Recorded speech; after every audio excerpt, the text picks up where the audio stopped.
Creepypasta. El susurro del droide B1, relato narrado desde la perspectiva de un soldado clon. Siempre creí que lo más aterrador en la galaxia era aquello que uno no podía explicar.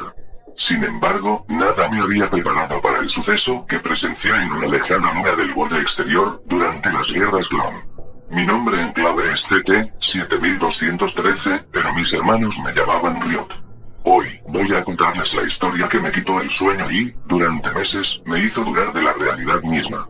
Todo comenzó cuando nuestro pelotón recibió órdenes de la República de investigar la desaparición de varias unidades en el sector. Los informes sugerían que se trataba de actividad separatista, probablemente un reducto de droides de batalla B1 que se había quedado sin un comando central. Sin embargo, algo no cuadraba. Los informes mostraban un inusual flujo de transmisiones encriptadas, cuyo origen estaba ubicado en un viejo puesto de avanzada abandonado. 1. La luna olvidada. La luna era un lugar remoto, con volcanes humeantes y un paisaje desolado que parecía sacado de una pesadilla. Atracamos nuestra nave en un valle flanqueado por grietas profundas y rocas de color rojizo. El ambiente estaba cargado de electricidad estática. Cada paso que dábamos crujía sobre la superficie volcánica y hacía vibrar la armadura. Por el visor, divisé una vieja antena de comunicaciones asomándose tras una formación rocosa. El edificio de la estación estaba casi en ruinas. La puerta principal, metálica y oxidada, se mantenía cerrada. Sentí un escalofrío cuando noté que, a su alrededor, había rastros de disparos láser y marcas de garras que no parecían pertenecer a ningún droide estándar. 2. La silueta rojiza en nuestro sargento, un veterano al que llamábamos Arcase, no confundido con el Artrooper original, nos asignó la tarea de barrer la estructura en grupos de 2. A mí me tocó con mi hermano CT-3197, Raider. Avanzamos por un pasillo semi-iluminado. La luz intermitente de las lámparas de emergencia tenía las paredes de un tono rojizo. Era como entrar en un mundo sumido en tinieblas. De pronto, al fondo del corredor, vimos lo que parecía ser un droide de batalla B1. Tenía la chapa marcada y carbonizada. Creímos que estaba desactivado, pero cuando apuntamos nuestros blasters, sus ojos fotorreceptores se encendieron con un brillo carmesí. En vez de disparar, el droide se tambaleó y dejó escapar un sonido distorsionado, como si estuviera intentando hablar. Era un susurro entrecortado que repetía: BZZT, clones, aniquilen. BZZT, hola, hola. Nunca habíamos oído a un B1 hablar de esa manera, balbuceando cosas sin sentido. Raider y yo estábamos congelados por la sorpresa y el horror. De pronto, un fogonazo de luz roja iluminó el pasillo. El droide levantó su brazo, y por un momento creímos que iba a dispararnos. Pero entonces, un estallido eléctrico proveniente de su pecho lo sacudió violentamente, y el B1 cayó al piso con un impacto hueco. 3. La transmisión inquietante mientras Raider se apresuraba para verificar si el droide estaba totalmente inoperante, un pitido insistente sonó en nuestros cascos. Era una señal de radio que colisionaba con nuestros canales.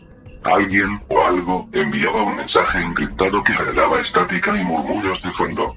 Activé mi comunicador de casco e intenté aislar el mensaje. FZZZ, ¿no están solos? Vengan, FZZZ, sector 3. FZZZ, no escape. La voz era débil y aterradora, como si hubiera sido grabada en un corredor infinito, repitiéndose una y otra vez. Raider y yo intercambiamos miradas. Algo estaba controlando ese droide y tal vez otros más. La estación crujió con un sonido metálico, como si la estructura entera respirara. 4. El laberinto subterráneo. Continuamos nuestro avance y llegamos hasta una compuerta sellada que llevaba al nivel subterráneo. Arcase nos ordenó de agruparnos para descender juntos. Al abrir la compuerta, un intenso olor a ozono y aceite quemado nos golpeó de lleno. El pasillo a oscuras apenas permitía ver unos pocos metros. A medida que avanzábamos, nos cruzamos con varios restos de droides B1, algunos decapitados, otros con sus extremidades retorcidas en ángulos imposibles. El silencio era roto por un zumbido constante proveniente de tuberías rotas o cables sueltos. A cada paso, la sensación de ser vigilados aumentaba, como si cientos de ojos invisibles se fijaran en nosotros. 5. El dogma de mantenimiento. Al final de este laberinto subterráneo, hallamos una puerta con un letrero corroído que decía mantenimiento.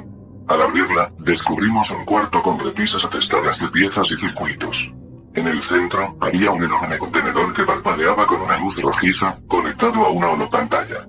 La holopantalla mostraba archivos de audio y video.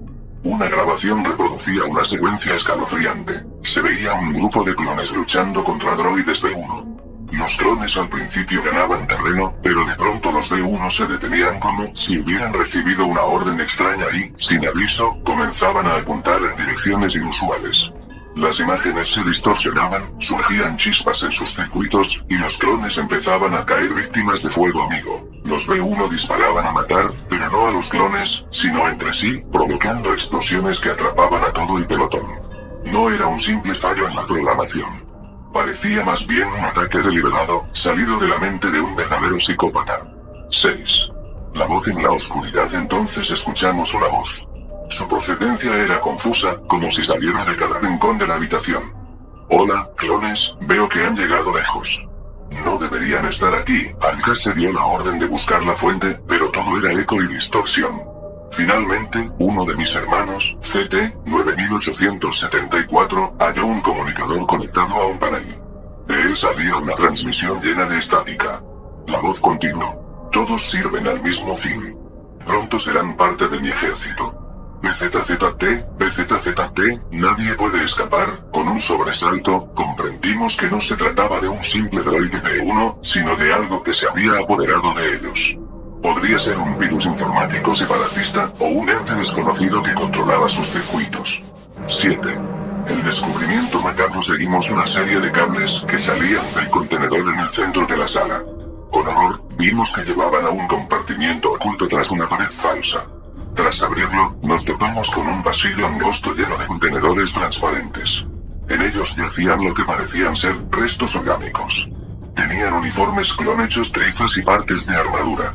Para colmo, en la última cápsula se veía la cabeza de un clon con el visor destrozado. Sus ojos estaban abiertos en una expresión de terror. Un susurro metálico volvió a colarse en nuestros cascos. Sus recuerdos, sus miedos, todo me alimenta. Las paredes parecían palpitar, y la oscuridad se cernía sobre nosotros. 8. La fuga imposible. El sargento Arca se ordenó evacuar de inmediato. Teníamos que retirar la información que pudiese servir a la República para desbaratar ese horror. Conectamos un datapad al contenedor principal y comenzamos la descarga de los archivos. Sin embargo, a mitad del proceso, la compuerta que llevaba de vuelta a la superficie se cerró de golpe. El suelo retumbó, y escuchamos un estrépito de pasos metálicos aproximándose. Los droides B1 empezaron a salir de la penumbra. Sus ojos rojos, sus extremidades retorcidas y esos balbuceos repetitivos. Bienvenidos, clones, morir, morir, disparamos con todo. Cada droide caía, pero al instante se incorporaban otros tantos que parecían sacados de la nada. Raide logró romper un panel de control y abrir parcialmente la compuerta. Arcase y otros hermanos sujetaron la compuerta para que no se cerrara mientras el resto escapábamos por la estrecha abertura. Al salir, escuché gritos y disparos detrás de mí. Arcase y varios clones seguían dentro, combatiendo. Cuando por fin la compuerta se cerró por completo, sus gritos se apagaron de forma abrupta, como si la oscuridad los hubiera engullido. 9. El retorno a la superficie. Corrimos por los pasillos a toda velocidad. A medida que ascendíamos, los sistemas de iluminación fallaban, y la estática en los cascos se volvía ensordecedora. Las sombras en las paredes parecían adquirir formas humanas y moverse a su antojo. Un par de veces, al volver la vista atrás, creí ver el rostro descarnado de un B1 con ojos brillantes. O tal vez mi mente ya estaba jugando en mi contra. Al llegar a la superficie, la nave de transporte estaba todavía donde la habíamos dejado, pero la rampa de acceso estaba abierta. Su interior estaba a oscuras y no respondía al control remoto. Cautelosos, subimos y encendimos las luces de emergencia. En la cabina, uno de nuestros pilotos yacía desplomado sobre los controles, con un impacto láser certero en la nuca. 10. La despedida. Encendimos la nave manualmente. Íbamos a elevarnos, cuando una última transmisión se entrometió en la señal interna. Las pantallas comenzaron a parpadear, y un holomensaje se proyectó delante de nosotros. Era la imagen distorsionada de un B1 con el cráneo parcialmente expuesto, como si le hubieran arrancado la carcasa. Sus ojos rojos eran pozos sin fondo. Creen que escapan. Pero su miedo me acompañará. Donde vayan, estaré. En un parpadeo, la proyección se cortó. Con el corazón en un puño, puse en marcha los motores y salimos disparados de esa luna maldita. 11. Epílogo. La llamada llamada en la noche. Tiempo después, me encontraba en una base de la República, intentando superar lo vivido. Sin embargo, las noches eran crueles. En mi casco resonaban esas voces, ese balbuceo incesante. Una madrugada, me despertó un pitido agudo. Era la función de la llamada del casco, activada por sí sola. Miré la pequeña pantalla que se proyectaba en la parte interna de mi visor. Al principio solo vi estática. Pero de la estática surgió una silueta.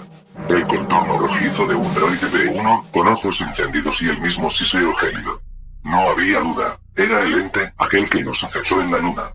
No hay escapatoria, clon, nuestros circuitos son eternos. En ese instante, el casco dejó de funcionar.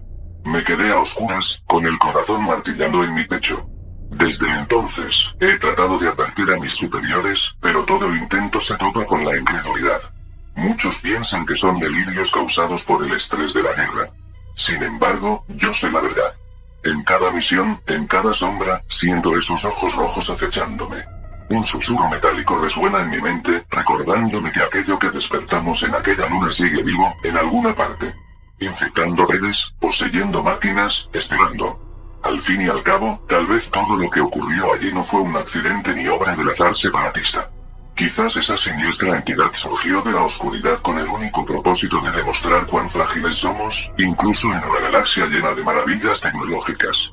Y cuando, en mis peores pesadillas, veo mi rostro reflejado en el visor del casco, no puedo evitar pensar que algún día, esa misma voz volverá a llamarme por la noche, y esta vez, no podré desconectar a tiempo. Fin. Este es mi relato, mi propia pesadilla en carne viva.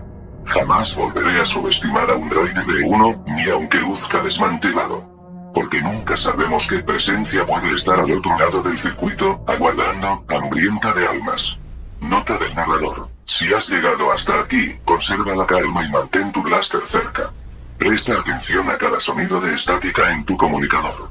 Porque a veces, las pesadillas nacen no solo de la fuerza oscura, sino de la falla de la mente y la perversión de la tecnología. Bienvenidos a la verdadera oscuridad.